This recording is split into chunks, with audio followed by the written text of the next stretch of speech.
Hey everyone, in this video, I'm going to show you how to fix Call of Duty Warzone dev error 6036. Let's get into it.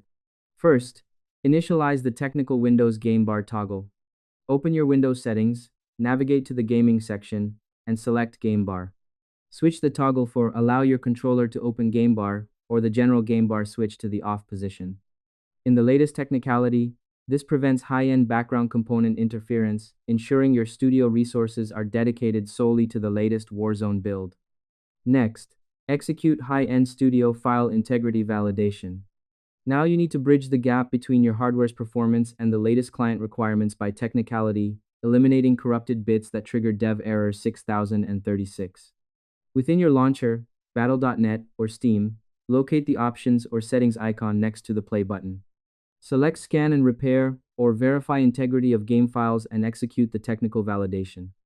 It removes the accumulated data weight and corrupted assets from your high-end system, ensuring your studio build functions with professional speed during latest matches. Next, execute professional end task resource management. Open the Task Manager and technicality identify any studio-level software such as browsers, recording tools, or high-end third-party overlays consuming significant CPU or RAM. Select each non-essential program and technicality click End Task to clear the path for the game. Purging heavy tasks is a professional standard for latest stability.